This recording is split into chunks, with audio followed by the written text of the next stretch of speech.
number of projects. Papua New Guinea helped get design standards for people who have disabilities in PNG. Maldives projects he's told me about over the years. I think Dick's inspected the Brooklyn Bridge in New York City. And when we mentioned the Tupaya project with our friends at Beyond Essential Solutions, Dick told me who Tupaya was. So with no further introduction necessary, I'll turn it over to Dick. Well, thank you, Ashley, and it is a pleasure to be here. And I do appreciate the opportunity to speak to you. I will first of all note that we are running this meeting on the land of the Gadigal people of the Aurora Nation, and I pay, on behalf of all of us, our respects to their elders, past, present and future. The theme of this presentation is culturally appropriate innovation in developing country context, and I will show a few slides and give some background and comments from my long career in working in developing country context as a consulting civil engineer. That's my intention, and then if you have questions or comments, we'll be happy to discuss. If I could have the next slide, thank you. So the first thing we do is to define culture, since we're looking at appropriate culture. And the culture is defined as the ideas, customs, way of life and social behaviours of particular peoples or societies.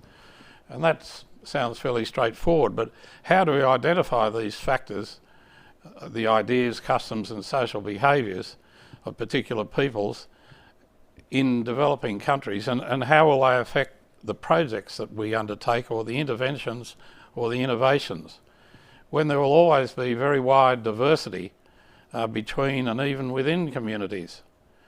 And I note here, I'll make more note of this later, that in a country like PNG has over 300 languages, and the communities are quite diverse. And more to the point, how do we model our actions or innovations to consider these factors, these ideas and customs?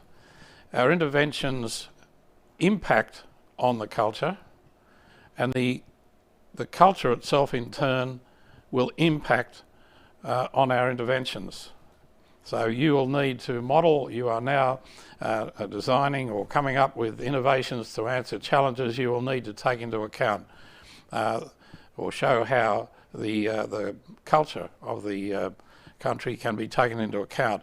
And then how do we measure the impacts of our actions? Because like good engineers, we must measure what we do. Next, thanks. I'll just briefly comment on this, the matter of kinship. And I have a quote there from the Wiradjuri Gamilaroi woman, an academic at Sydney University, Lynette Riley. Kinship is a complex and sophisticated system of social organisations covering responsibilities, roles and reciprocal bonds, determining how people are related and even who one can marry and who supports who. And it is, in fact, whilst we learn of this in relation to the Indigenous people of Australia, it is a widely promulgated and existing culture in the Pacific Island countries. PNG, for instance, has the one-talk system in Pidgin, that is one language. And if you are of a particular language group, you come, that identifies you as coming from a particular area, say within the highlands, and you will have a kinship with the people and a responsibility toward the people within that region. And if you are working, as we do, we come into these countries and work, you need to understand the one-talk or the kinship system. It's the best way to do this, of course, is to listen to what people have to say. Next. So I've listed in the next two slides some actions which can be applied and measured. And these I've taken just broadly from the Asian Development Bank Social Safeguard Guidelines. The first action is to consult and listen to and engage with people in civil society organisations, such as non-government organisations, women's and youth groups, churches, very important culturally in the Pacific Island countries are the church groups, as well as those who may not be as engaged. There is a significant number of people with disabilities who perhaps aren't visible, just as one might say that is the situation in Australia. And it's necessary to realise that there are a range of groups with whom you should communicate, and recognise the range of groups and languages I mentioned before, the large number of languages. And to do that, it's necessary to engage with people who have those languages and can do the translation for you so you get it right. And then communication with the groups must continue throughout the project. So if you are introducing an innovation to address a challenge in a particular country, then you need to work with local groups and to continue communicating with them. So out of that understanding and the communication comes the need to create and implement a stakeholder engagement and consultation plan. I won't go into detail with that, but you can ask me questions if you wish. But that's an important document which governs the progress and the proper application of your innovation or your project. And of course, not everyone will be happy with what you're doing. Some will get more advantage than others, or more to the point, some will get less than others and may have grievances. You can't ignore the grievances in working in these other countries. You must listen, and so you need a grievance listening process and a grievance register, so you can take things forward or arrange for grievances to be addressed. Next slide, thanks. Did it flick over? I think it did. Now you engage. This is the second part of actions which can be applied. You engage with locals in the implementation. So now we get to the implementation phase of your innovation or your intervention, and you engage with locals. Don't do this. Don't try and introduce anything. Even in my area of work, which is civil engineering, we do not just set out and build a road or maintain a road. We engage with local communities very closely in every aspect of what we're doing, so that we get local engagement. Look for livelihood opportunities for women and women's groups. Protect the environment. Now, I'm not. The environment is a huge issue in developing countries, and it is our responsibility to protect it. So we have environmental safeguards, but I'm talking more today on social safeguards. So I will just leave you with the advice to protect the environment. Now, with your innovation, your invention, your intervention, have regard to what in the development business referred to as EWCD, friendly design, that is the elderly, women, children and disabled. Have regard to the full range of people who will be affected by what you do. And the last point I make there is interventions. And anything you can do, you're doing, you should look for opportunities to give benefits which are just spin-offs from the main task. So in a road project, for instance, we will, in the communities the road goes through, we will arrange to have the market, the open air market, which is sure to be there,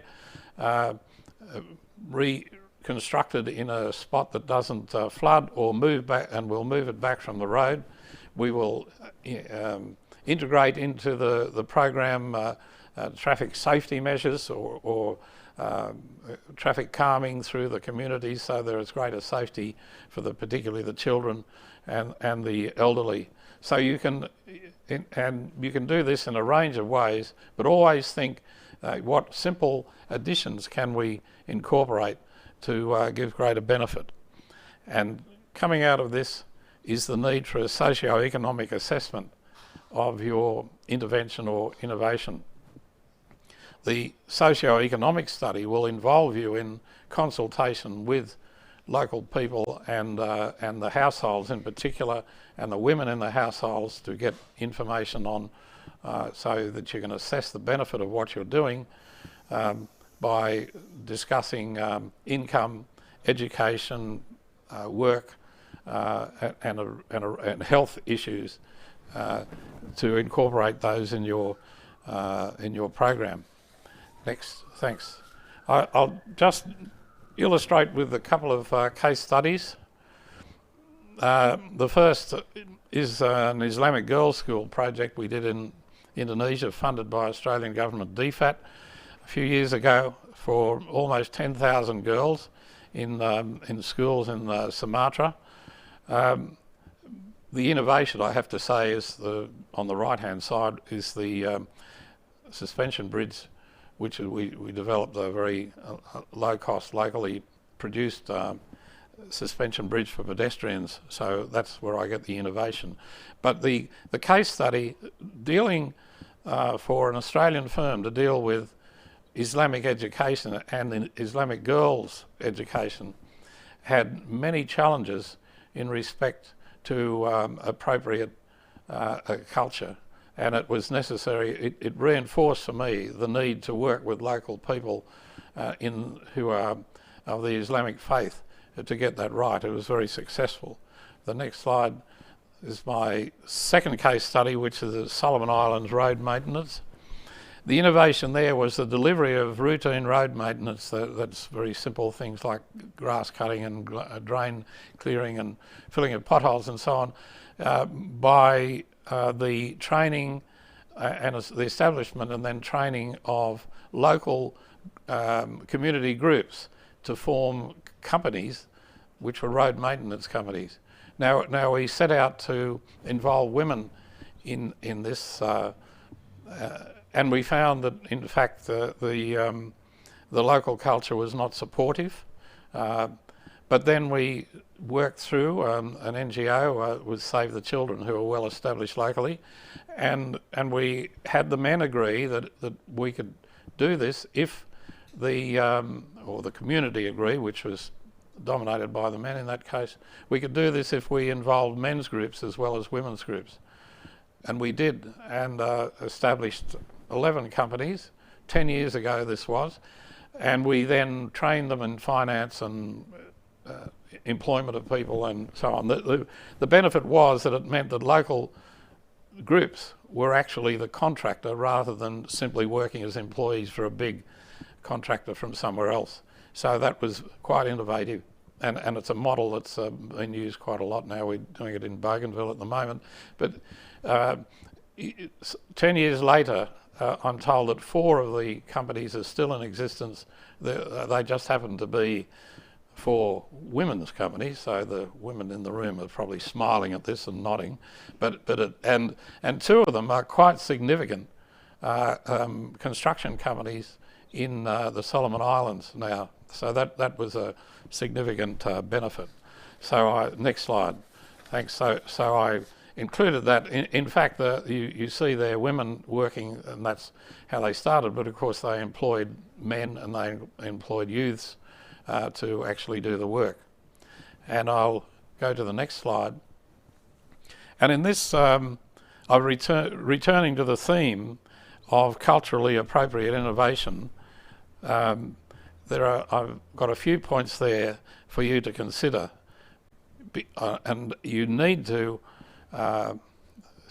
step back and realise that the culture that you live in, coming from Australia, is quite different, and you can't just apply it directly to a developing country context. So what are the norms in these countries? The gender roles, for instance, you have to understand that they are different, and you can't make a big change overnight. It has to be small steps. children's roles. Well, you could say no child labour, and in fact the ADB and the Australian Aid DFAT say just that. But then within Australia, children work on farms. They work on their farms for their parents from quite a young age. Well, in Pacific Island countries, children work for their parents also in their farms or in the projects.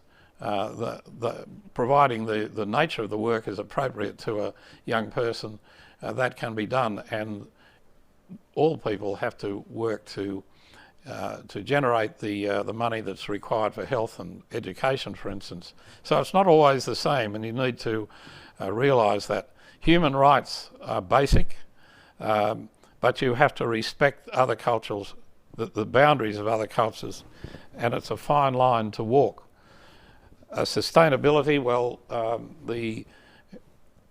anything we do or you do will need to recognise the UN Sustainability Development Goals, but the sustainability of a project, the capacity, capability and training, can your intervention be, can you be sure that your innovation in that, in addressing the challenge will carry on after you've gone and you've gone home without external support? And to do that, you have to generate the acceptance and engagement of the local people, and that will then create you a sustainable project. So I'll and these are very significant challenges, and I suggest that you can give regard to them in coming up with your innovation. Well, I'll pause there, Ashley. Well, look, Dick, if you've got time, we've got some questions coming in live, okay. And I'll read these to you, and we'll get you to respond to these questions, and I'll deal with them in order that they've come. We'll take probably about 5 minutes of questions here. Let's see. Question number 1: our team is focusing on Tuvalu. Are there any specific approaches to addressing migration due to rising sea levels that Tuvalu individuals might promote or might dislike? The citizens of Tuvalu would much prefer that steps be taken so they don't have to migrate, and the rising sea level has it's reducing the land, but it's also leading to saline conditions in the soil, which is restricting their agriculture, and it is quite challenging. At this point in time, from my knowledge of Tuvalu, they wish to stay where they are. They're significantly skilled maritime nations, so they're involved in fishing and the like. But in the fullness of time, it would appear that they may have to move, and that is very difficult. You see it even in a country, even where a group of people on an island, for instance, such as in the north of PNG, have to move from their island onto the mainland. It is not only the people who have to move who are put out by having to disrupt their entire lifestyle and their culture and their way of life, but the people who have to move aside to accommodate them. Yes. I know some people from Tuvalu, and I do hope that they would consider moving to Australia when they, if they do have to move. Second question. It's very serious. It is a serious issue. Second question here is from a team that's focusing on Tokelau. They say they're focusing on Tokelau, but there is limited medical information. How do we consider relevant numbers and scale up solutions with the limited information that is available? Well, that's a tough question. There is, I guess, there's a degree of uniformity in the medical challenges, the health challenges, and perhaps look at some other, similar environment to Tokelau. I'm certainly not an expert in Tokelau and can't, and particularly the health issues there, and can't advise. But I would suggest that you look at the thing look at that issue on a more of an area basis or regional basis. And this last question then, how do we best understand and listen to the needs of people in situations where we cannot talk to the community? In other words, how can we understand what would engage the community and get their input into designs?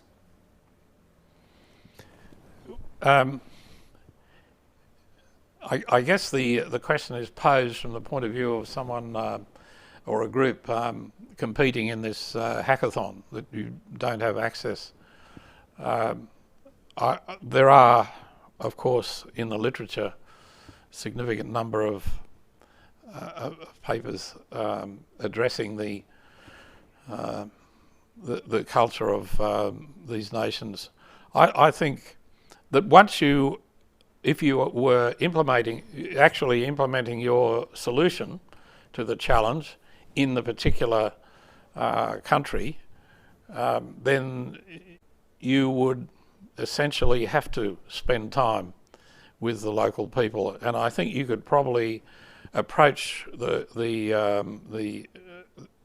answer to your challenge by making that point and coming up with a social engagement plan that I mentioned in the one of the opening slides there, that the engagement and communication plan with the local community.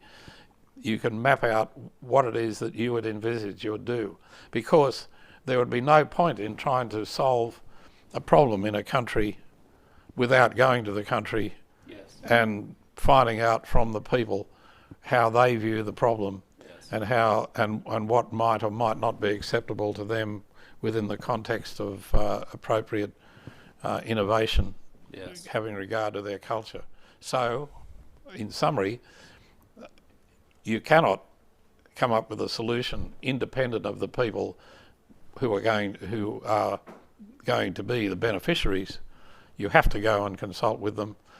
You cannot do that within the context of the hackathon, but you can put down your plan for doing so. Okay. Well, thank you, Dick. That was a really insightful presentation, and we enjoy hearing from the many years of wisdom that you've got trekking around islands in the Pacific and the Indian Ocean areas.